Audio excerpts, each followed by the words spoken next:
오늘 우리에게 주신 하나님의 말씀은 신약 성경 사도행전 13장 16절에서 19절까지 말씀입니다. 사도행전 13장 16절에서 19절까지 말씀, 신약 성경 210쪽에 있습니다.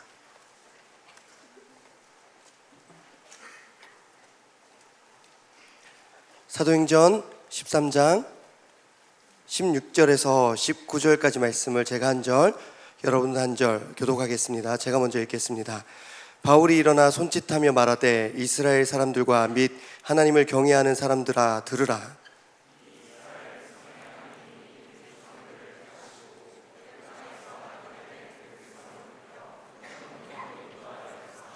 광야에서 약 40년간 그들의 소행을 참으시고 가나안 땅 7족속을 멸하사 그 땅을 기업으로 주시기까지 약 450년간이라. 아멘. 오늘 우리 공동체에 귀한 선교사님을 보내주셨습니다. 제가 설교 때 수시로 병규 형이라고 하는 우리 교회 캄보디아 파송 선교사님으로 귀한 사역을 섬기고 계시는 김병규 선교사님, 이 시간 다시 시작할 수 있는 힘, 제 말씀 전해주실 때 큰 은혜 받으시기 바랍니다. 우리 박수로 환영하겠습니다.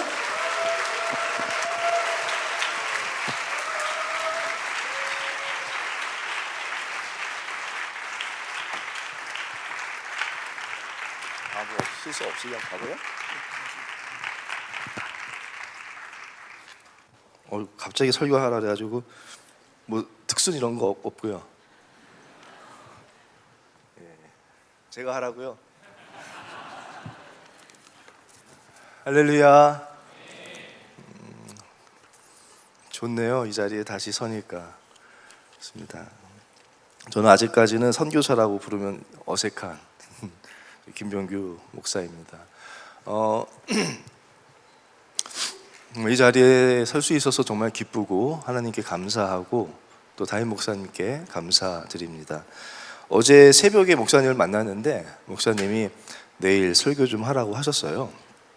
그래서 제가 아들한테 그 얘기를 했습니다. 은규야, 목사님이 아빠 보고 내일 설교하래. 그랬더니 제 아들이 우와, 진짜요? 아빠가 그렇게 대단해요? 무슨 말인가? 감사합니다, 목사님. 덕분에 제가 아들한테 이렇게 인정받게 됐습니다. 저는 정말 1년도 안 된 햇 선교사예요. 그래서 이런 자리에 선다는 게 참 두렵고, 자녀를 키우면서 기쁨 가운데 하나가 뭐냐면 애들이 어린이집을 갔다 오거나 뭐 유치원을 다닐 때 보면은 집에 와서 자기가 배운 거를 막 자랑해요. 막 뭐 이런 노래 배웠다 그러고 이것도 안다 그러고, 또 할머니 집에 가면은 막 그거 자랑하고 싶어 가지고 막 자랑하고 싶고 보여주고 싶어 하거든요. 근데 오늘 제가 이제 선교사로서 여러분한테 말씀을 전하니까 저는 이제 약 1년 됐는데 난 여러분들한테 뭘 보여주지? 여러분, 제가 선교지에서 이렇게 섬겼어요. 이런 하나님의 이야기들을 나는 보여줄 게 있나? 라고 생각을 좀 들었습니다. 이렇게 보여주고 싶은 게 있다는 것이 행복한 삶인 것 같아요. 그렇지 않습니까? 누군가에게, 특별히 하나님 앞에 내가 보여주고 싶고 하나님께 내가 이렇게 자랑하고 싶은 게 있는 삶이, 그런 삶이 진짜 행복한 삶이 아니겠습니까? 저는 오늘 부족하지만 뭐 그냥 1살짜리 선교사가 이렇게 뒤집기 성공한 것 같은 그냥 작은 이야기들 좀 전해드리고 함께 말씀 좀 나눴으면 좋겠습니다. 제 목소리가 좋은데요, 원래 감기가 걸려가지고 지금 좀 어렵습니다. 제가 참 은혜 받았던 것 가운데 하나가, 이제 가서 바로 캄보디아어를 공부를 했습니다. 언어를 공부해야 되니까요. 근데 캄보디아어가 진짜 힘들어요. 그 글씨가 너무너무 복잡하고 그러니까 되게 어렵습니다. 그래가지고 제가 볼 때는 라면 부스러기 같아 보이고, 안에는 그게 머리카락 땅에 떨어진 것 같다 그러고, 글씨가 정말 너무너무 복잡하거든요. 그래서 열심히 배우는데 어느 예배 때 이제 자막에 이렇게 캄보디아어가 나오잖아요. 근데 뭐 봐도 모르는데 이게 읽혀지는 거예요. 하면서 어자에다가 뭐 붙었으니까 매에다가 뭐 이게 붙어서 뭐 매에다가 아우방 매엔. 그래서 내가 아멘 이렇게 읽었어요. 나도 놀란 거야. 내가 이거 읽을 수 있어? 그래서 아멘. 그리고 내가 읽고 너무 놀라가지고 그게 너무 기쁜 거예요. 가지고 이제 그 이야기를 지금 나눴습니다. 그리고 나서 근데 제 마음 가운데 그런 마음이 들죠. 제가 캄보디아어를 배우면서 하나님이 제 입으로 처음 읽은 글씨가 아멘이었어요.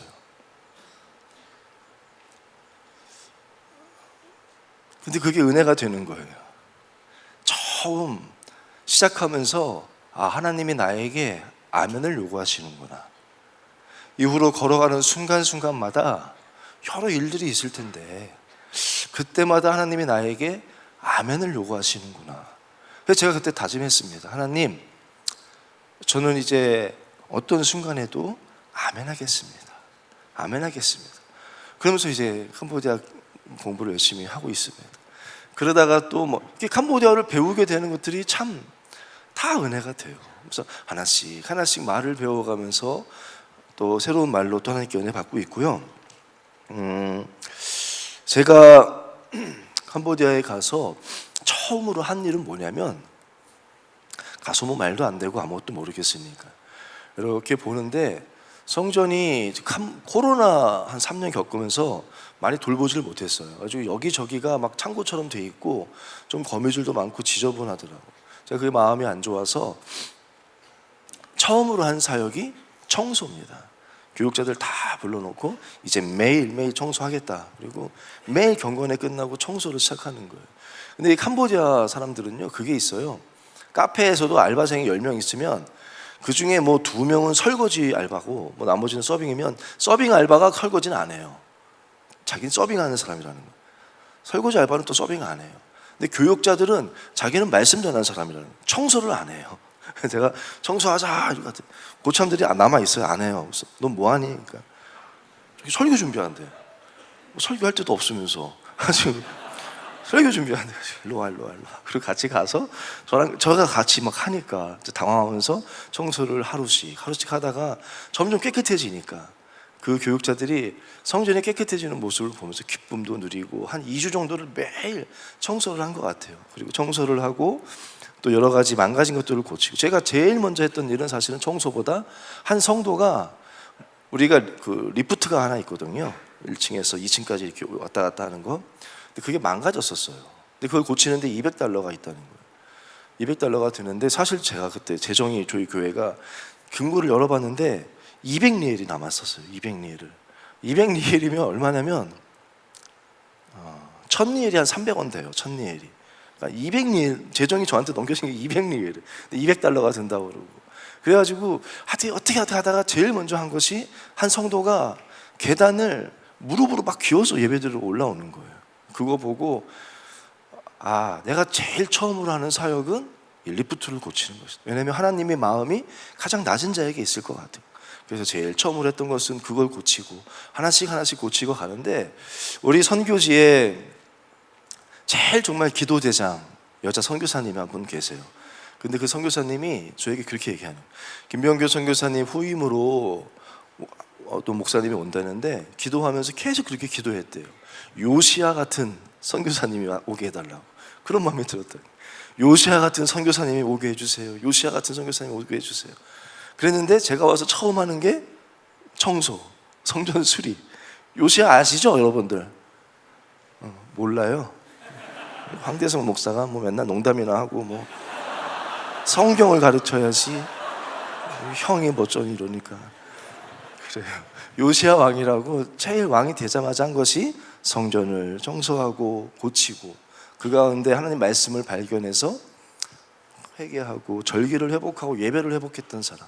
그래서 제가 이제 그 다음 단계는 예배를 회복하고 절기를 회복하는 그런 쪽으로 이제 그런 방향으로 요시야처럼 좀 하려고 준비를 하고 있습니다. 하나하나 이런 것이 여러분 보기에는 뭐 선교사님들 오면 막 죽을 위기야 막 이런 얘기 하시는데 전 뒤집게 한다고 생각해 주세요. 그냥 하나하나 삶 가운데 그래도 하나님이 나와 함께 하시는구나. 그게 가장 큰 힘이 아니겠습니까? 하나님이 인도해 주시고 함께 해 주시고 그리고 한 가지 이제 했던 것이 우리 의료 선교팀이 왔을 때 옷을 좀 가지고 오셨어요. 옷을 많이 싸갖고 왔습니다. 여러분들도 한번 나중에 옷 같은 거 싸다가 주시면 참 도움이 많이 됩니다. 옷을 뭐 새 옷도 있고 몇 번 안 입은 새 옷 같은 헌옷도 많고 그걸 갖다 주셨는데 이걸 어떻게 나눠 드릴 수가 없는 거예요. 사이즈도 안 맞고 이거를 교인들한테 어떻게 나눠줘요. 어떻게 할까 고민하다가 제가 명성교회에서 있던 거 배운 게 그거 아닙니까? 뭐 나눔 마켓 하고 뭐 이런 거 가지고 나눔 마켓 바자회를 하자. 그래서 그걸 팔았습니다. 비싸게는 안 팔고 1,000니엘, 2,000니엘. 그때 했던 것처럼 우리도 뭐 떡볶이도 만들고 우리 한국 청년들이 떡볶이 만들고 뭐 그거 뭐지? 과일에다 설탕 이렇게 입히는 거? 탕후루. 그거 인기 좋았어요. 그것도 만들고 캄보디아 분들도 다 음식 하나씩 만들고 옷 막 팔고 처음이었거든요. 캄보디아 분들은 특별히 우리 성도님들은 받기만 했던 분이거든요. 받기만 하던 분들이 이거를 돈을 내고 또 내가 봉사하면서 제가 일부러 회의 때 뭐 이렇게 했더니 다들 늘 교육자들이 해왔던 거예요. 교육자와 직원들이 그거를 하려고 하길래 제가 교육자들이 하지 마라. 이번에는 우리 교인들로 하게 했으면 좋겠다. 가지고 교인들로 준비원을 짰어요. 그래서 교인들이 다 했습니다. 근데 진짜 너무 행복해하는 거예요. 교인들 그분들이 저한테 와서 나중에 끝나고 그런 얘기를 많이 했어요. 목사님 너무 행복하다고. 자주 했으면 좋겠다. 그래서 제가 느낀 게 그거예요. 여러분 교인은 교인은 가장 행복한 게 뭔지 아세요?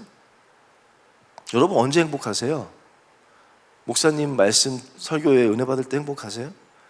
그때 조사했던 게 있는데 그건 2등이더라고요. 예배의 감격이 2등이고 1등이 뭐였냐면 교회에 내가 일할 곳이 있을 때, 내가 섬길 곳이 있을 때 가장 행복하다고 하더라고요. 저희 교인이 그걸 느낀 것 같아요. 나도 누군가 더 어려운 사람을 도울 수 있다. 그 돈으로 이제 크리스마스 때 쌀이랑 뭐 젓갈류, 뭐 반찬류 다 사가지고 가정마다 이렇게 나눠 어려운 가정들 가서 그걸로 줬거든요. 교인들이 받는 것보다 주는 것이 더 복되다라는 것을 깨달은 것 같아요. 그리고 교회에서 섬기는 것이 정말 기쁨이구나. 섬김의 기쁨을 누리고 그때 섬겼던 사람들이 예배를 안 빠져요. 이제 내 교회 같은 거예요. 내 교회 같은. 전에 와서 예배만 듣고 뭐 주면 받아만 가다가 이제는 내가 와서 음식도 하고 봉사도 하고 그런 사람들이 되면서 그게 되죠. 여러분도 섬기는 기쁨이 있어요. 주는 기쁨이 있어요. 그거는 뭐 여기든 캄보디아든 어디나 똑같습니다. 전 여러분들이 이곳에서 많이 섬기시고 많이 나누고 사랑하며 살기를 축복합니다. 그리고 마지막으로 뭐 많아요. 사실은 많지만 뭐 몇 가지만 좀 전하고 싶었어요. 대림절을 저희도 보냈습니다. 캄보디아에서는 여러분 대림절을 어떻게 보내는지 아십니까? 없어요. 제가 깜짝 놀랐습니다. 대림절이 뭔지를 몰라요. 신학생들한테 물어봤습니다. 대림절이 뭔지를 몰라요. 저희 교회 한 집사님과 청년들이 왔다 갔었거든요. 그러면서 교회에 이제 커튼을 달았었는데 커튼을 달다 보니까 이제 막 크리스마스 장식이 있는데 그게 한 3년 된 거예요. 3년째 장식했던 걸 계속 그냥 그대로 3년째 쓰는 거예요. 그러니까 먼지가 얼마나 많겠어요. 이 집사님이 이거 먼지가 너무 많고 지저분하니까 이거 좀 떼면 안 되냐 그랬더니 제 아내가 이제 성탄절이 곧 다가와서요 이랬나 봐요. 그랬더니 그 집사님이 그래도 이건 너무 지저분하다고 그러고 떼버렸대요. 떼버리고 한국에 왔는데 그 성탄절이 금방 다가와서요 그 말이 계속 마음에 걸렸대요. 그러면서 이분이 여기서 장식을 다 보내주셨어요. 사이즈를 다 재가지고 다 보내주셨습니다. 그 중에 보내주신 것 가운데 하나가 대림절 초 있죠. 그 초 할 수 있도록 하나하나 다 보내주셨어요. 그거를 처음 저희가 했거든요. 교회에다가 아무도 몰라. 이게 초가 뭔지도 모르고 대림절이 뭔지도 모르고. 제가요 이게 확인은 안 됐는데 캄보디아에서 제일 처음으로 대림절 초를 한 선교사입니다. 캄보디아 최초의 대림절을 알려준 선교사. 아닐 것 같긴 한데 어쨌든 대부분 몰라요. 대부분 가지고 그 기다림의 의미가 뭔지도 가르치고 하면서 대림절에 대해서 이렇게 배우는데 올해 제가 대림절 은혜 받은 건 뭐냐면 여러분, 우리 설날이 언제예요? 1월 며칠? 2월 달인가? 뭐 우리는 이제 구정이라나 그걸로 그때가 1월 1일이잖아요. 우리는 사실은. 그렇죠? 유대인들은 6월절을 1월 1일로 시작합니다. 크리스찬은 언제를 1월 1일로 삼는지 압니까? 교회력이라고 있어요. 우리 개신교회 교회력. 교회력에 따르면 1월 1일이 우리의 시작이 언제인지 아세요? 왜 유대인들은 6월절을 1월 1일로 하는지 아세요? 그게 자기들의 시작이라는 거예요.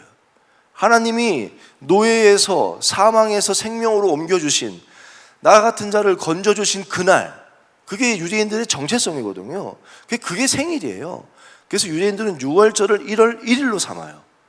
자, 그럼 우리 개신교는 언제를 1월 1일로 삼는지 아십니까? 대림절이에요. 대림절 시작하는 날이 1월 1일입니다. 저는 이게 너무 은혜가 되더라. 크리스마스를 1월 1일로 하면 좋을 것 같은데 왜 대림절을 1월 1일로 할까?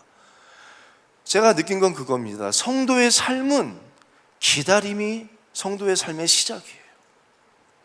무슨 말인지 아시겠습니까?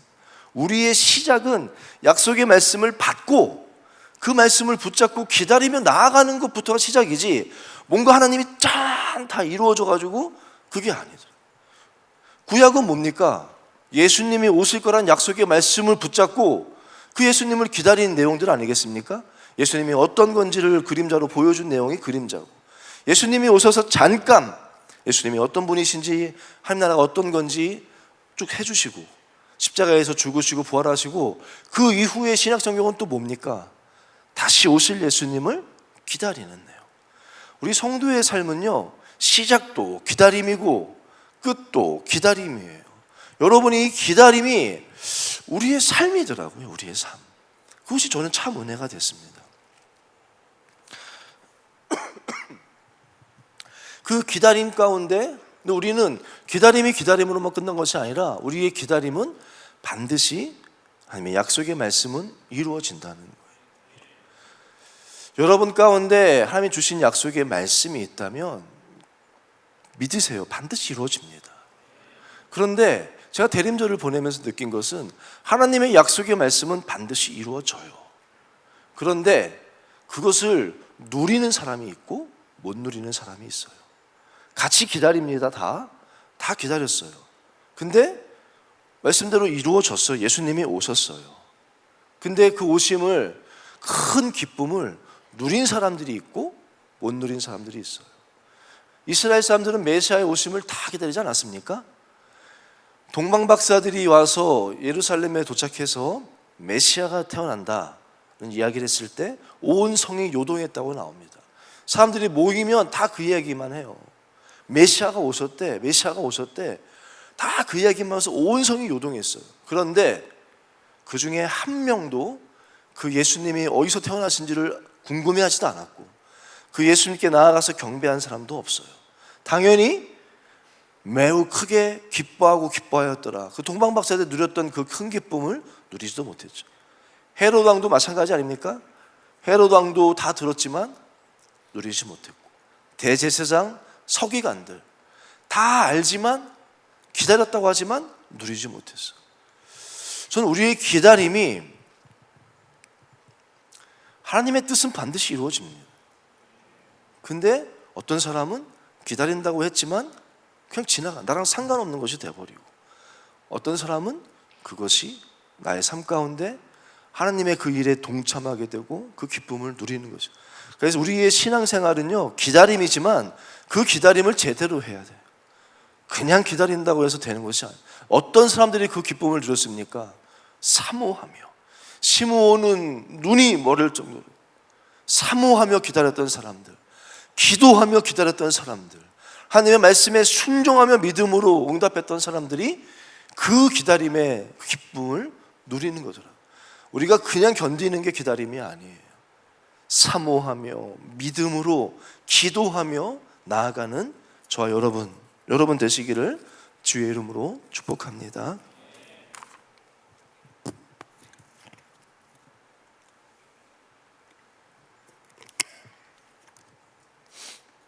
제가 설교할 때 목사님들이 물 마시면 그거 되게 맛있어 보이더라고요. 이것도 무슨 신기한 것 같죠? 막. 여기다 그냥 사탕 하나 넣은 거예요. 사탕 하나.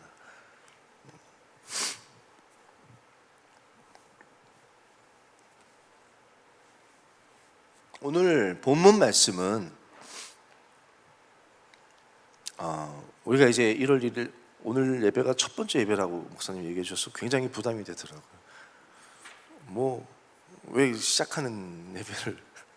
그래서 우리가 시작할 때 우리가 어떤 것을 붙잡고 시작하는지, 우리가 다시 시작할 수 있는 힘은 무엇인지를 좀 오늘 본문 말씀으로 좀 제가 나눠보고 싶습니다. 오늘 사도행전 말씀은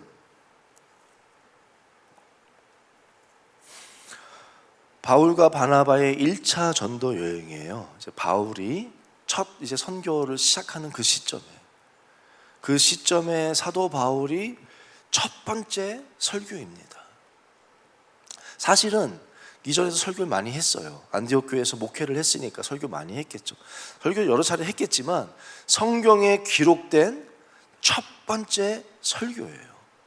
하나님이 이 설교가 의미가 있으니까, 하나님의 뜻이 있으니까 이 설교를 제가 요만큼만 읽었지만 꽤 길거든요. 설교 전문을 다 기록해 놨어요. 그래서 제가 처음 이 설교를 우리 캄보디아에서 우리 한인 청년들이랑 사도행전을 같이 묵상하면서 공부하거든요. 작년 말 정도에 이 말씀을 봤는데 사도 바울은 어떤 마음으로 살았을까? 사도 바울의 첫 설교에서 사도 바울이 가장 전하고 싶었던 것은 무엇인지를 제가 잘 살펴보고 묵상을 해봤습니다. 사도 바울이 첫 번째 설교를 첫 문장으로, 첫 번째 설교 첫 문장이 뭔지 아십니까? 첫 번째 설교의 첫 주어가 하나님이입니다. 하나님이. 첫 번째 동사는 뭔지 아세요? 택하셨다. 하나님이 너를 택하셨다. 하나님이 우리를 택하셨다. 하나님이 나 바울을, 나 같은 자 이해가 안 되죠. 교회를 핍박하는 자 아닙니까? 예수 믿는 사람들을 잡아 죽이던 사람 아닙니까? 왜 하나님이 이런 바울을 택해?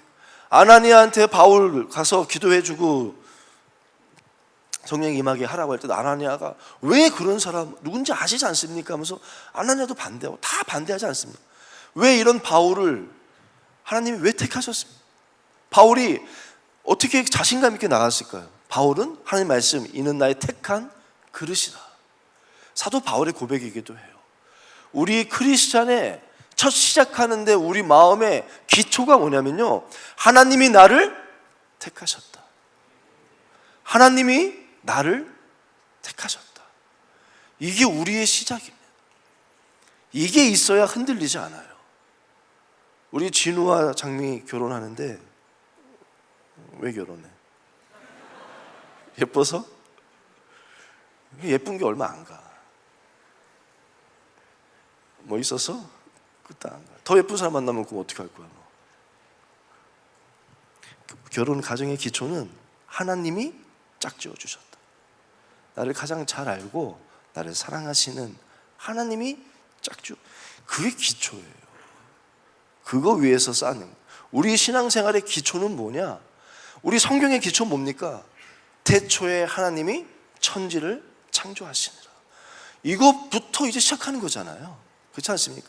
우리 크리스찬의 삶의 시작은 뭐냐? 우리가 사명을 갖고 나아가는 데 있어서 시작은 뭐냐? 하나님이 나를 택했다는 거예요. 이게 있어야 흔들리지가 않아요. 왜냐하면 우린 자꾸 넘어지잖아요. 내 힘으로 안 되잖아요. 아닌 것 같거든요. 나 같은 사람 아닌 것 같거든요. 두렵거든요. 그렇지만 하나님이 나를 왜 하나님이 이스라엘을 택하셨습니까? 왜 하나님이 이스라엘을 택했어요? 이스라엘이 크기 때문입니까? 신명기 말씀 한번 보겠습니다. 7장 7절.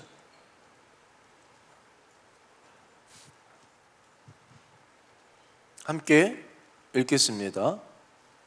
이건가? 네, 맞아요. 함께 7장 7절 읽겠습니다. 시작.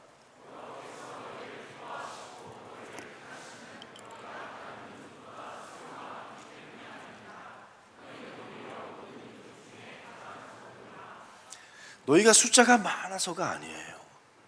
하나님이 한 민족을 택하셔서 하나님의 나라를 세우고 하나님이 어떠한 분인지 하나님의 뜻을 이루시려면 애굽을 택하시면 쉽잖아요. 이미 사람도 많고. 이스라엘은 그 몇 명 안 되는 그 사람들을 아브라함 택해가지고 그 시작하시는데 얼마나 힘들겠습니까? 근데 하나님이 이스라엘을 택한 이유는, 너희를 택한 이유는 너희가 잘나서가 아니다. 너희가 숫자가 많아서도 아니라는 거예요. 하나님이 여러분을 이제 임원단들 다 택하지 않습니까? 하나님이 여러분들을 택하셔서 임원단을 만들고 리더로 세우신 것은 여러분이 말을 잘해서 여러분이 인물이 좋아서가 아니라, 왜냐하면 그 다음 절에 보면 너희를 사랑하기 때문이라. 숫자가 작아서냐? 그것도 아니에요. 숫자가 작다고 하나님이 택한 것도 아니고 많다고 택한 것도 아니고 너희를 사랑하시기 때문에. 그 왜 나를 사랑하시냐? 그거는 설명이 없어요. 저는 그게 좋아요. 내가 키가 커서 사랑하시면 나보다 더 키 큰 사람 나오면, 내가 죄를 짓지 않아서 사랑하시면 나는 늘 넘어지는 자인데 그러면 버림받는 거 아니에요. 하나님이 그냥 나를 사랑하시는데, 그리고 영원히 사랑하신대요. 그 사랑은 어떤 것도 끊을 수 없대요. 그 사랑으로 내가 너를 택했다. 그게 저와 여러분입니다. 여러분이 이 자리에 왜 앉아 있는지 아세요? 하나님이 여러분을 택하셨기 때문에. 이게 흔들리면 안 돼요. 택하시고 나서 그 다음 동사가 뭡니까? 높여주시고. 애굽의 노예 신분이었던 나 같은 자를 하나님의 백성, 하나님의 자녀로 삼아주셨잖아요. 내가 거기 한 노력이 있습니까? 노예에서 자녀가 되는, 바로왕의 노예에서 하나님의 자녀가 되는데 그렇게 높아지는데 내가 한 공로가 있습니까? 하나님의 은혜죠. 나를 높여주시고 큰 권능으로 인도해 주시고, 홍해를 갈라주시고 만나와 메추라기를 먹이시고 반석에서 샘이 나게 하여 주시고 구름기둥 불기둥으로 인도해 주는데 내가 한 것이 뭐가 있습니까? 하나님의 은혜. 하나님의 은혜. 그리고 너무너무 감사한 것, 광야에서 약 40년간 그들의 소행을 참으시고 나를 참아주신 주님. 그렇지 않습니까? 참으시고 대적들을 멸하사 우리에게 주셨다. 저는 택하신 데에서 하나님이 끝나지가 않아요. 여러분들 리더로 세운 거로 끝나지가 않죠. LT로 또 관리도 하고 황 목사님 열심히 관리하겠죠. 그래도 한계가 있잖아요. 그렇잖아요. 근데 하나님은, 저는 그게 좋아요. 나 같은 자 택하시고 자 해봐 그러고 관심 없는 분이 아니에요. 뒤에 계속 동사가 나와요. 나 같은 자를 높여주시고 인도해 주시고 용서해 주시고 참아 주시고 나의 대적들을 물리쳐 주시고 마침내 내게 약속한 그 가나안 땅을 주셨다. 제가 캄보디아에 나무를 몇 그루 심었어요. 나무가 아니라 이런 싹이죠. 미은이라는 나무가 있거든요. 맛있는 게 있어요. 미은 나무를 2그루를 제가 심었습니다. 심기 전에도 땅을 다 파가지고 돌멩이 다 골라내고 부드럽게 해가지고 잘 심었어요.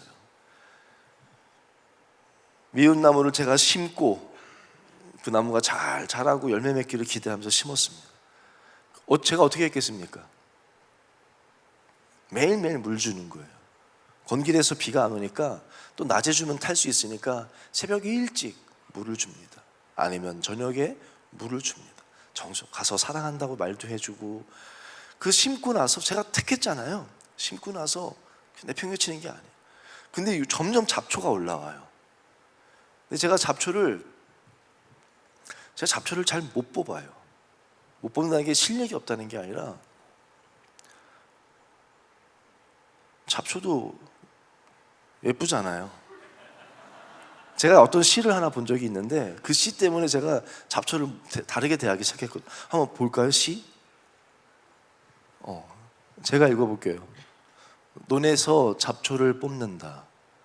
이렇게 아름다운 것을, 벼와 한논에 살게 된 것을 이유로 잡이라 부르기는 미안하다. 이쁘기만 한데 라는 시예요. 무슨 의미인지 알겠죠? 근데 실제로 잡초가 이쁜 게 많아요. 그래서 제가 그걸 뽑으려는데 이게 자꾸 생각나는 거예요.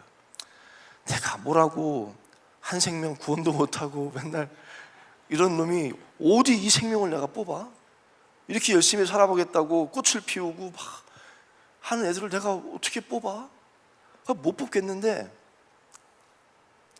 어떻게 했겠습니까? 뽑았죠. 왜요? 제가 선택한 것은 미은이기 때문에. 미은 나무를 저는 선택했어요. 책임지기로 결심했어요. 뽑는 거예요. 가나안 땅에 이게 보면 7 족속을 멸하셨다 그러잖아요. 이 사람들은 잘 살고 있는데 왜 갑자기 멸하죠? 이스라엘을 택하셨기 때문에. 이해가 됩니까? 뽑는 거예요. 미안하다. 책임져 주시는. 저는 그게 너무 좋아. 나 같은 자 택해서 해보라 그러면 제가 뭘 하겠습니까? 캄보디아 보내놓고 거기다가 심으셔 놓고 너 한번 해봐. 너 많이 해봤잖아. 여러분, 캄보디아가 힘든 게요, 설교하기가 힘들어요. 일단은 뭐 통역도 해야 되고, 통역하시는 분이 전문 통역가가 아니고 제 말을 잘 못 알아듣고 또 이렇게 하고. 근데 그 어려운 게 뭐냐면 제 설교의 많은 부분이 이렇게 사랑이에요. 사랑. 어머니의 사랑, 뭐 아버지의 사랑, 뭐 이런 건데, 우리 센터에 고아원이 있잖아요. 이 고아원 아이들이 한 50명 정도가 늘 예배를 드려요. 이 아이들 때문에 어머니의 사랑, 막 자녀에 대한 그 부모의 사랑을 설교를 못 하겠네요. 이해가 되세요? 이게 상처가 될 수 있으니까. 그럼 우리 어머니는 왜 날 버렸지? 왜 우리 아빠는 날 버렸지? 그러니까 설교 때 그걸 못 하겠어요. 그리고 제 설교의 또 중요한 부분이 인내와 기다림 이런 거거든요. 봄이 온다. 봄이 오면 반드시, 겨울을 보내면 겨울에도 얼어도 빨래는 마른다. 얼면서도 마른다. 그러면서 우리가 그 가운데서도 버티자 뭐 막 이거거든요. 근데 겨울이 없어요. 이 설마 못 알아먹어. 내가 한만 해도 봄이 온다 그러면 뭐 건기가 오고 우기가 오는 거지. 이게 뭐 그게 없어요. 막 기다림, 막 인내, 이쪽은 그런 게 없어요. 그냥 열매가 매해 있으니까 이게 어려워요. 가지고 제가 막 설교할 때마다 두려워요. 막 진짜 너무너무. 한인 예배가 제일 행복해요. 뭔만 해도 다 아니까. 그거 없으면 전 죽을 것 같아요. 거기서 그냥 막 설교하고, 이 현지인들은 통역을 하는데 통역하는 분이랑 막 만나서 막 암만 해도, 제가 그때 은혜 받은 게 마침내 가나안 땅에 들어갔더라. 말씀을 막 준비했어요. 그리고 제가 은혜 받은 건 마침내거든요. 그래서 그래, 우리도 마침내 인생을 살자 이건데, 캄보디아 성경을 펼쳐봤더니 전 모르니까 캄보디아 성경은 가나안 땅에 들어갔더라. 이거 끝이에요. 마침내라는 단어 자체가 없어. 설교를 준비했는데 이게 없어. 이제는 주님을 찬송하리로다. 저는 이제는에 은혜 받았거든요. 그래, 내가 지금까지는 사람 바라보고 야곱 바라보고 남편 바라보고 뭐 이렇게 살다가 그게 아니구나. 이제부터는 내가 주님을 찬송하겠다 이건데, 이제는이 없어요. 캄보디아 성경은 그냥 주님을 찬송한다는 거예요. 성탄절 때도 매우 크게 기뻐하였더라. 이 하나님이 주시는 기쁨은 다른 것과 비교할 수 없다는데, 캄보디아 성경은 매우 기뻐하였더라. 이게 없어, 이게. 그러니까 막 이게 설교할 때 저는 열심히 준비하는데 없어요, 단어가. 막 그러니까 글 자체가 단순하기 때문에 다양한 표현이 없더라고요. 그래서 제가 설교도 너무 힘들고 말도 안 되고 기후도 어렵고 너무 저는 못 하겠더라고요. 여기서 막 했던 사역들이 물론 도움은 되지만 그걸로 하는 게 아니에요. 제가 청년부에 다시 온 적이 있잖아요. 아세요? 청년부가 어디야 이렇게 다 모르겠어요. 여기는 위인이 2층이 청년부예요? 2층도 모르겠고 난 지금 다 모르겠어. 제가 청년부를 섬기다가 잠시 떠났다가 다시 돌아왔거든요. 그때 다시 돌아올 때 사실 저 안에 어떤 마음이 있냐면, 잘할 수 있다. 난 이제 잘할 수 있다. 내 청년부 이제 다 아니까, 많이 해봤고 아이들 한 명 한 명도 알고 그동안 뭐 경험도 있고, 난 잘할 수 있다. 왔거든요. 안 돼요. 암만 열심히 해도 안 돼요. 제가 깨달은 게 있어요. 저는 실력은 늘었어요. 저의 실력이 요만큼이었으면 그냥 이 정도 됐어요. 저의 실력이 늘었다면 늘었어요. 근데 그때는 은혜가 이만큼이었어요. 이때는 내가 교만한 마음이 있으니까, 가난한 심령이 되질 않으니까 은혜가 그냥 뭐 이런 거죠. 이해되세요? 은혜로 한 거. 제 실력이 요만큼이었으면 은혜가 이만큼이었던 거예요. 실력 요만큼 된다고 그게 됩니까? 그게 아니더라고요. 하나님의 일은 하나님이 하시는 거예요. 오늘 말씀 우리의 시작이 그거예요. 내가 택했다. 하나님이 나를 택하셨다. 이게 기초고, 다 하나하나가 뭡니까? 내가 한 게 뭐가 있어요? 하나님이 하신다. 그거를 믿기에, 또 나를 참아주시는 하나님, 용서해 주시는 하나님, 그 하나님을 바라보기에 다시 시작할 수 있는 거예요. 그렇지 않습니까? 미가서 말씀 한번 볼까 봐요. 미가서, 제가 참 좋아하는 말씀, 7장 8절.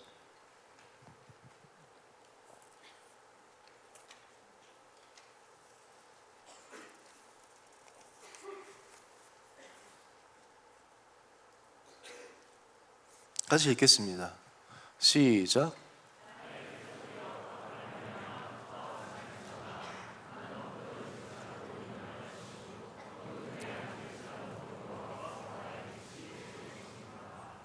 아멘.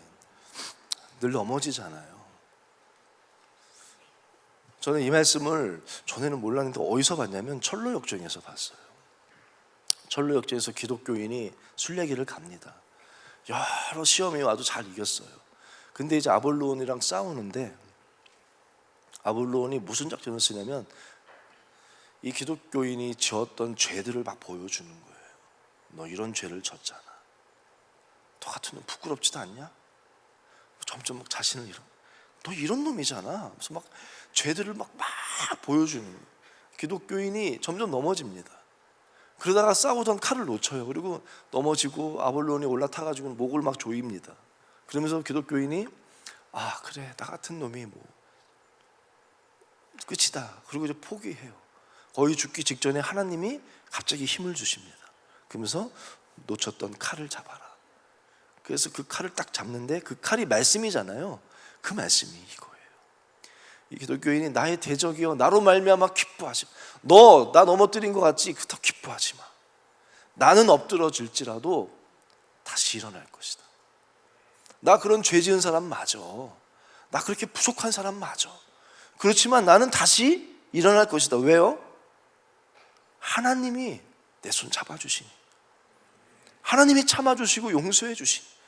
나는 어두운 데에 있어. 내 마음은 어두운 데도 있고, 나는 그런 자지만 여호와께서, 내 힘으로는 거기서 못 나오지만 나의 하나님 여호와께서 나의 빛이 되어 주실 것이다. 그러면서 그 칼을 들고 쫙 일어나서 확 승리하는데, 제가 그때 좀 막 제 자신한테 실망하고 막 그럴 때 얼마나 감격스러운지 몰라요.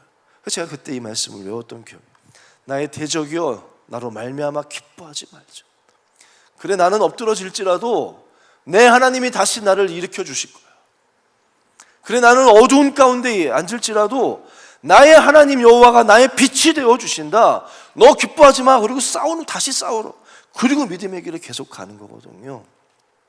여러분, 우리 시작 첫 번째 기초는 하나님이 나를 택하셨다. 두 번째는 하나님이 하시는 거예요. 내가 하는 거 아니에요. 하나님이 하신다. 그것이 내가 할 수 있는 힘이에요. 하나님이 아브라함을 택하셨어요. 왜 택하셨어요? 뭐 이유가 있습니까?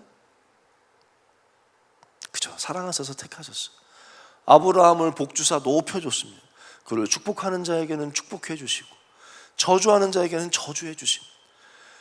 아브라함이 뭐 한 게 있어? 하나님이 그를 높여준 거 아니겠습니까? 높여주시고 가는 곳마다 인도하여 주시고, 애굽에서 죄를 졌을 때도 참아주시고 아브라함을 건져주시고, 하나님이 아브라함과 함께하여 주셔서 아브라함을 향한 하나님의 뜻을 이루어주신 거 아닙니까? 야곱을 하나님이 사랑하셨어요. 왜요? 이유 없어요. 내가 야곱을 사랑했다. 저는 야곱이 저랑 비슷하다고 생각하는 사람이거든요. 야곱을 왜 사랑해요? 자꾸 자기 머리 쓰려고 그러고 세상권 욕심내고 그랬던 야곱. 이유 없어요. 하나님이 사랑하셨고 야곱을 택하셨어요. 베델에서 만나주시고 가는 길에 동행해 주시고 인도하여 주시고, 야곱은 계속해서 자기 머리로 살지만 계속 참아주시고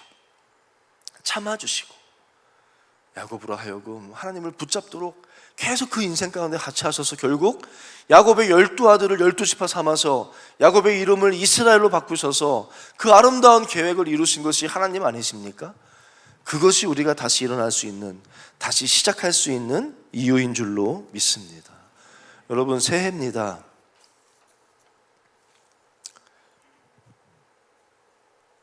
다시 시작할 수 있어요. 그렇지 않아요? 사도 바울은 하나님의 그 사랑을 받았기에 그 자리에서 내게 주어진 길을 끝까지 잘 달려갔습니다. 제가 늘 청년들한테는 그렇게 도전했었어요. 우리는 최고의 사랑을 받지 않았냐? 그 아들을 죽이신 것, 그것보다 더 큰 사랑이 어디 있겠어요? 최고의 사랑을 받았으면 우리도 최고의 삶을 함께 드려야 되지 않냐? 그렇게 해서 사도 바울은 그렇게 산 거 아닙니까? 내 가진 모든 것 배설물로 여기고 내가 오직 주님이 가장 귀한 것으로 여기고 둯대를 향하여 날마다 나를 죽는다 하면서 달려갔던 삶이 사도 바울 아닙니까? 사도 바울처럼 그런 삶을 살지 못해도 최소한 우리가 포기하면 안 되잖아요. 그렇지 않습니까?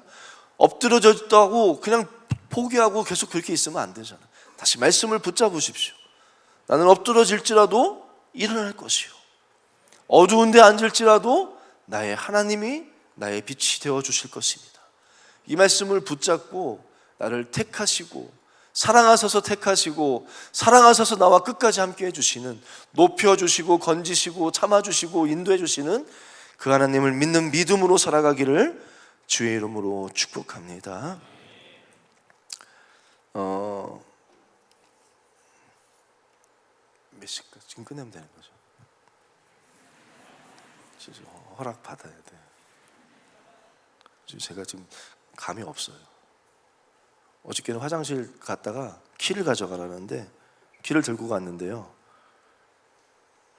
화장실 앞에서 키라고 갔거든요. 키가 없어요. 열쇠를 찾는데 열쇠가 없어. 뭐냐면 그 카드식 된 거 있잖아요. 제가 그게 열쇠라는 걸 몰라. 열쇠가 없네? 그리고 혼자 막 한참 앉아서 이게 열쇠가 없는데 이거 뭐지? 이러다가 나중에 알았어요. 띡 대고 들어갔는데 헛소리를 하네 또. 그래요.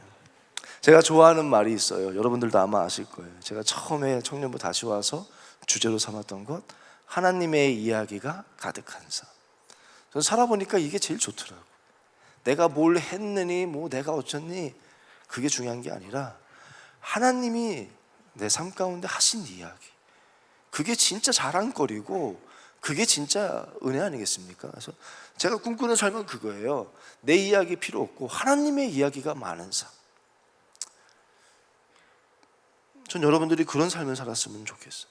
제가 아내한테 오늘인가 얘기를 들었는데 이거 있잖아요. 이거 막 했던 그 성탄절 꾸몄다는 집사님하고 만났는데, 그 집사님이 제가 사실 처음 교구장 할 때 그 집사님 교구였거든요.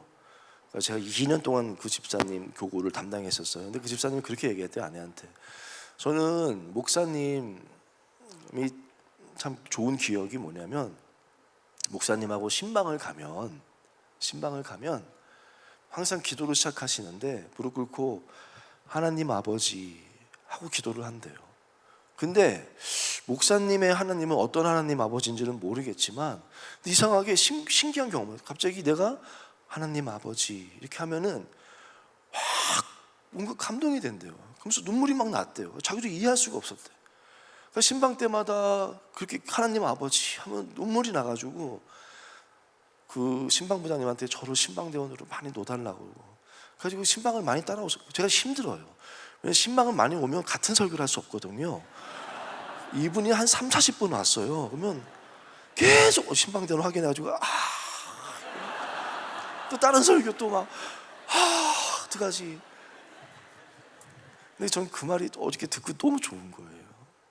왜냐면 저는 기도할 때 하나님 아버지 이렇게 기도할 때도 있고, 선하고 신실하신 하나님 이렇게 기도하고, 왜냐하면 저의 하나님 아버지는 선하신 분이에요. 그 이야기를 지금 나누기는 좀 시간이 걸리니까 하나님은 선하시더라고요. 내가 다 이해할 수 없지만 나를 사랑하시고 나를 가장 잘 아시는 하나님이 나에게 가장 좋은 것을 주셨고 좋은 길로 인도해 주신 거예요. 저는 이게 경험이 있어요. 그러니까 저희가 고백하는 제 하나님 아버지는 선하신 분, 또 저희 아버지는 신실하신 분, 약속의 말씀을 반드시 이루어 주셨어요. 전혀 가능성이 없어 보였는데 지나고 나니까 하나님이 내 뜻과 내 생각보다 얼마나 더 아름답게 더 이루어 주신, 하나도 내가 입술로 고백했던 작은 기도도 다 기억하시고 응답해 주신 신실하신 하나님. 저희 하나님 아버지는 이 두 가지예요. 선하신 하나님, 신실하신 하나님. 여러분의 하나님 아버지는 어떤 분이십니까? 여러분들 안에 하나님의 이야기가 많았으면 좋겠어요.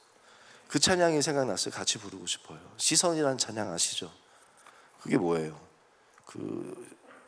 살아계신 하나님을 느낄 때 내 삶은 주의 역사가 되고 하나님이 일하기 시작한 주의 역사가 된다는 것이 하나님의 이야기 아니겠습니까? 전능하신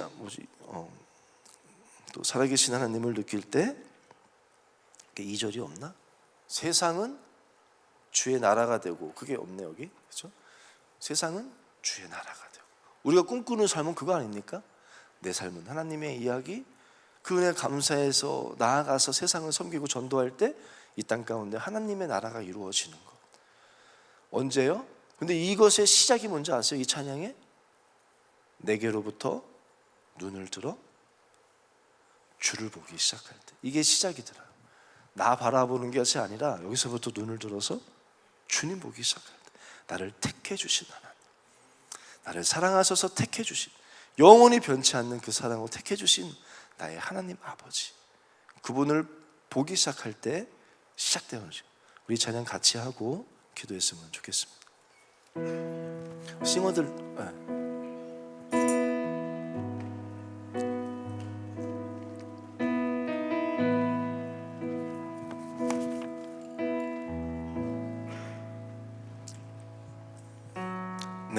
내게로부터 눈을 들어 주를 보기 시작할 때 주의 일을 보겠네. 내 작은 마음 돌이키사 하늘의 꿈꾸게 하네. 주님을 다시 한번 고백합시다. 내게로부터 눈을 들어 주를 보기 시작할 때 주의 일을 보겠네. 내 작은 마음 돌이키사 하늘에 꿈꾸게 하네. 주님을 볼 때 모든 시선을 주님께 드리고 살아계신 하나님을 느낄 때 내 삶은 주의 역사가 되고 하나님이 일하기 시작한, 우리 2절 찬양합시다. 성령이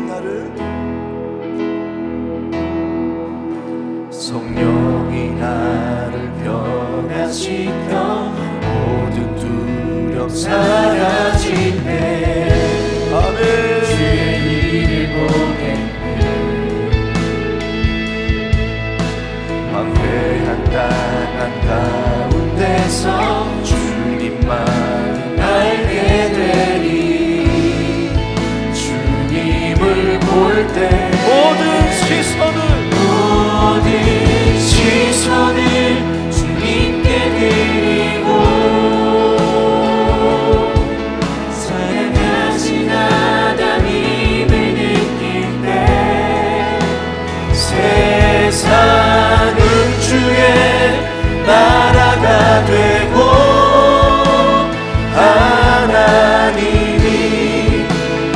1절 다시 한번 찬양합시다. 성령이 나를 변화시켜, 성령이 나를 변화시켜 모든 두려움 사라질 때 주의 일을 보겠네.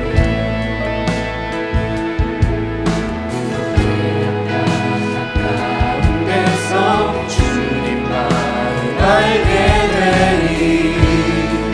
주님을 볼 때 모든 시선을 주님께 드리고 전능하신 하나님을 느낄 때 세상은 주의 나라가 되고 하나님이 일하기 모든 시선을 주님께 살아계신 하나님을, 살아계신 하나님을 느낄 때 내 삶은 주의 역사가 되고 하나님이 일하기 모든 시선을 주님께 드리고 시선을 주님께 드리고 전능하신 하나님을 느낄 때 세상은 주의 나라가 되고 하나님이 다시 한번 모든 시선을 주님께 드리고 살아계신 하나님을 느낄 때 내 삶은 주의 역사가 되고 하나님이 일하기 모든 시선을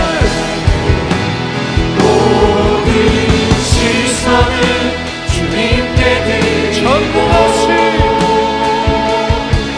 전능하신 하나님을 느낄 때 세상은 주의 나라가 되고 하나님이 일하기 시작하라.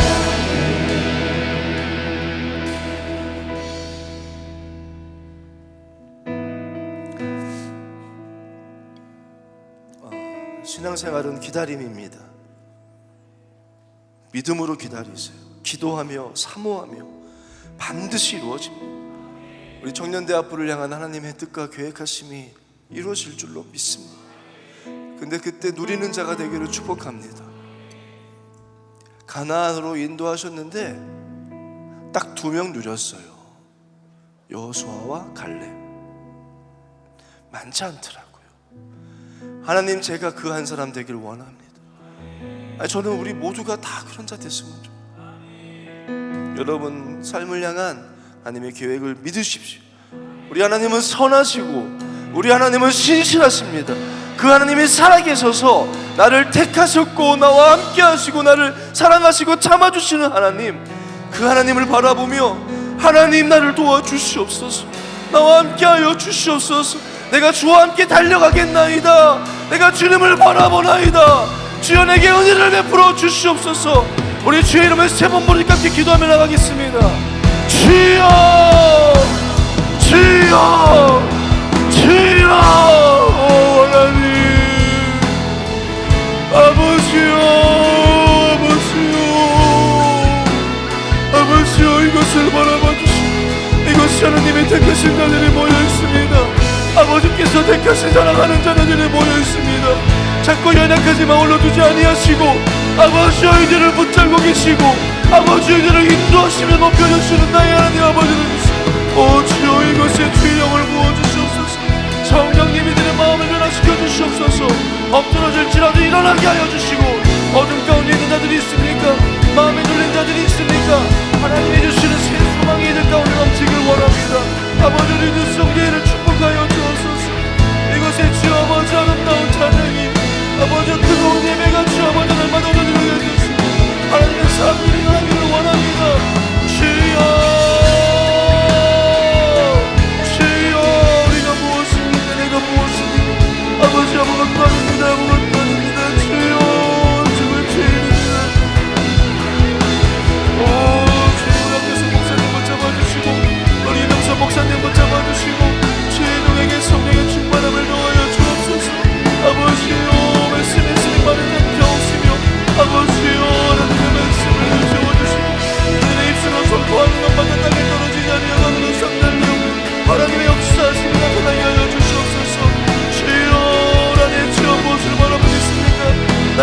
힘이나 능력이 아니라 아버지여 내가 기름을 받아봅니다.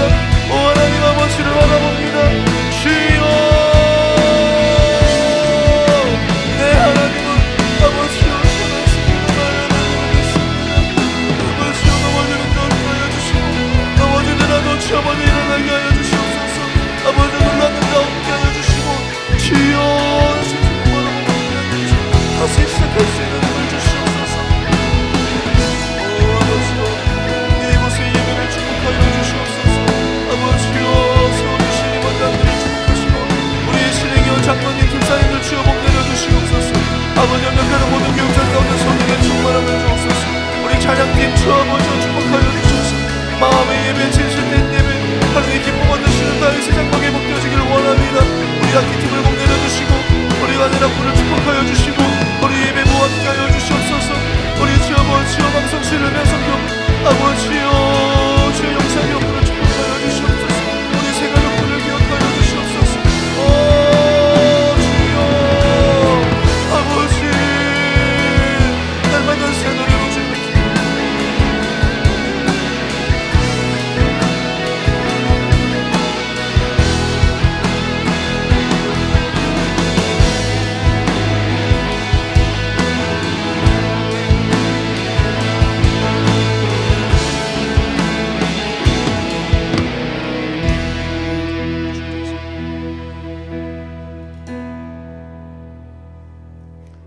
주께서 높은 보좌에 앉으셨는데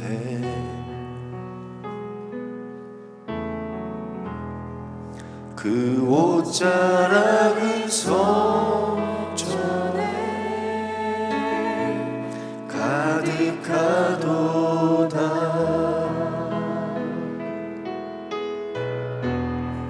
천사들이 모여서 서로 장하여 외치리.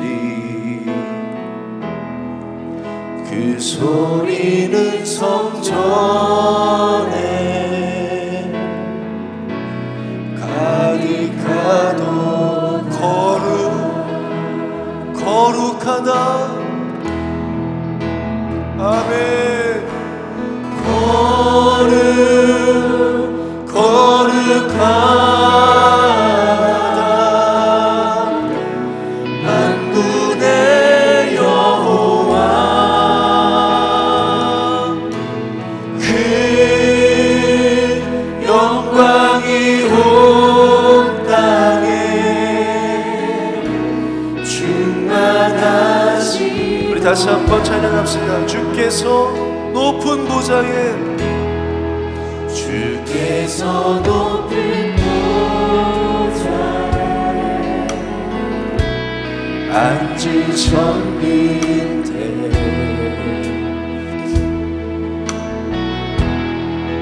그 옷자락은 성전에 가득하도다.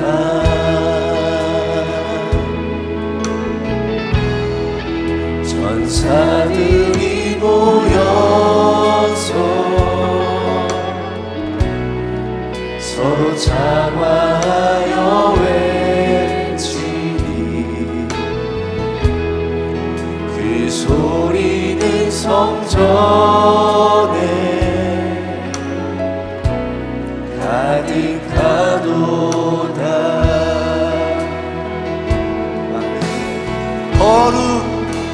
거룩하다. 거룩하다 만군의 여호와. 그 영광이 온 땅에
번만 더 찬양합시다. 거룩 거룩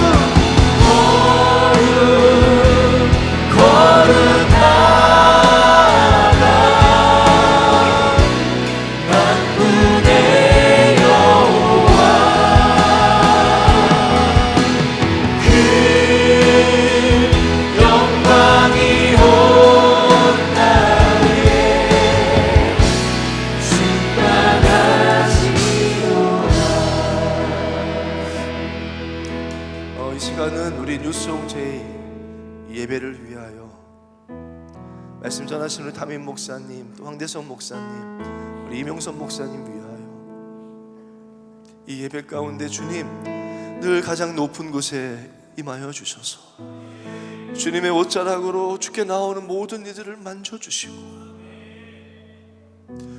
주의 영광을 경험하고 주의 임재가 경험되어지는 예배 되게 해달라고 이 예배를 위하여서 이 예배가 많은 영혼을 주님께 돌아오게 하는 예배 되게 해달라고 우리 주님을 바라보며 함께 기도하며 나가겠습니다. 오 아버지 하나님,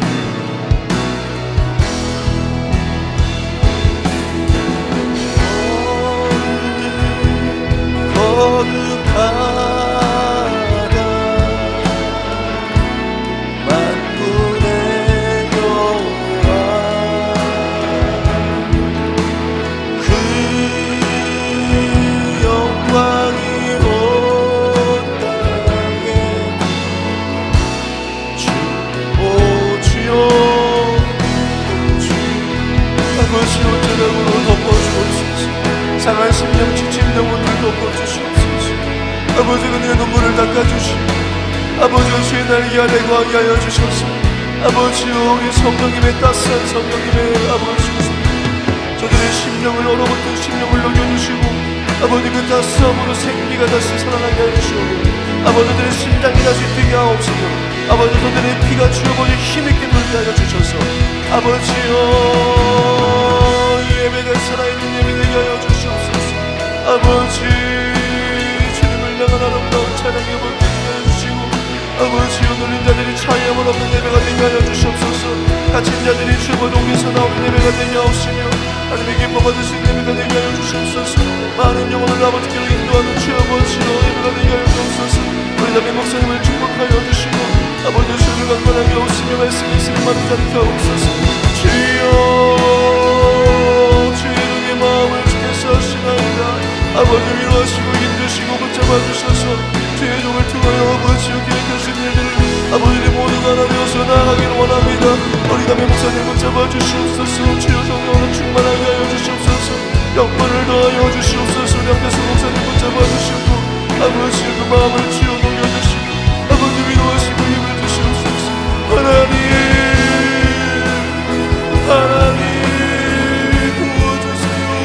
도와주세요. 오 아버지 도와주세요. 오 주여 힘을 주시옵소서. 아버지 우리 명성 목사님을 붙잡아주시고 주께서 저렇게 세우셔서 우리 주의 뜻을 마음껏 이루어 주시옵소서. 뜻이 하늘에서 이루어진 것 같이 이 땅에서 이루어질 줄로 믿습니다.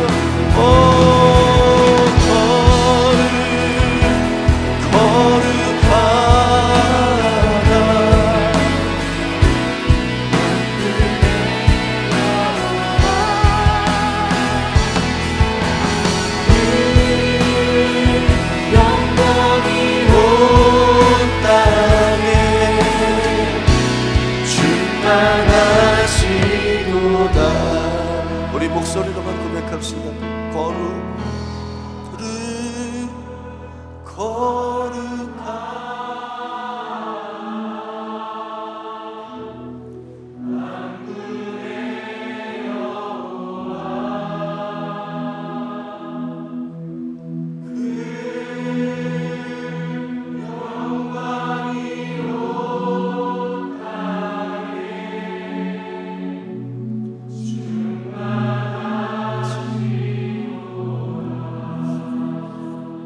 이 시간 저희 캄보디아를 위해서 기도해 주셨으면 좋겠습니다. 하나님이 저를 캄보디아에 제가 가게 된 이유 중에 하나는 기도하는데 그런 감동을 주셨어요. 캄보디아에 나를 찬양하는 청년들이 있다. 또 너 그들과 함께 찬양하며 살지 않겠냐. 그래서 갔습니다.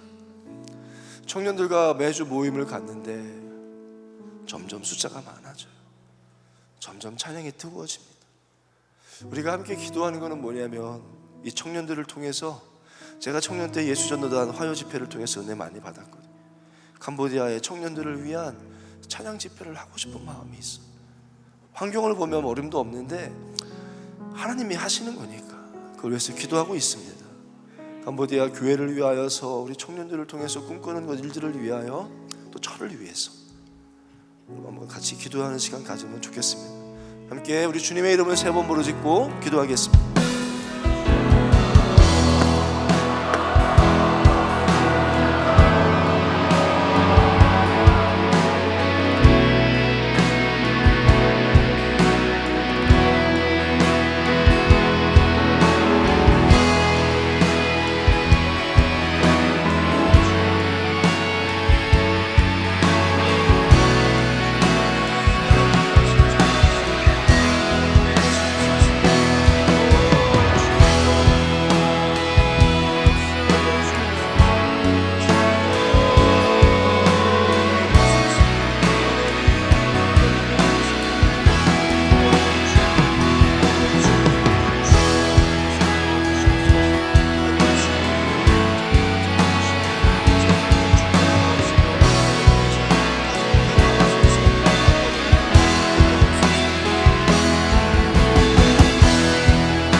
선하고 신실하신 하나님, 하나님이 사랑하셔서 택하사 불러 모으시고 세워주신 뉴송 예배입니다. 이 예배가 다윗의 장막처럼 하나님이 기뻐 받으시는 예배가 되게 하옵시고, 늘 주의 임재로 가득 차고 주의 옷자락으로 한 명 한 명 나오는 자마다 덮어주셔서 주의 날개 그늘 아래에서 주의 따스한 성령님의 음성을 듣게 하여 주시고, 회복되어지고 꿈꾸고 세상으로 나아가 많은 영혼을 주님께로 돌아오게 하는 귀한 믿음의 공동체 되게 하여 주옵소서. 사랑 담임 목사님들 붙잡아 주시고 주의 종에게 주께서 늘 성령의 충만함을 그 마음을 아시오니 주님께서 늘 함께하여 주시고 영권을 더하여 주시고 말씀의 샘이 마르지 않게 하옵시며 영육간에 강건하게 하여 주옵소서. 사랑하는 우리 황대성 목사님, 주께서 힘 주시고 지혜를 더하시고 그 마음속에 깊은 곳까지 헤아라시는 하나님께서 주의 종을 통하여 하나님의 뜻이 하늘에서 이루어진 것 같이 이 땅 가운데 이 공동체 가운데 이루어지게 하옵소서. 우리 사랑하는 이명선 목사님 보내주심을 감사합니다. 하나님께서 이제 하나님께서 하시고자 하시는 일들을 주의 종과 함께 시작하실 줄로 믿습니다. 성령의 충만함을, 하나님이 주시는 총명함과 지혜를, 말씀의 능력을 더하여 주셔서 우리 대학부가 더 힘있게 주님께 달려가게 하여 주시옵소서. 세워주신 우리 실행위원 장로님과 집사님들 한 분 한 분 축복하여 주시고 저들의 기도와 저들의 헌신이 하나도 헛되지 않음을 믿습니다. 늘 함께 하시고 복 주시옵소서. 우리 임원단 또 모든 리더들과 우리 찬양팀과 악기팀, 관현악부와 음선부, 영상기록부, 예배부 또 여러 많은 예배를 섬기는 손길들 복에 복을 더하여 주시옵소서. 감사하옵고 나를 택하시고 그냥 두지 아니하시고 책임지시고 함께 하시는 예수님의 이름으로 기도합니다. 아멘.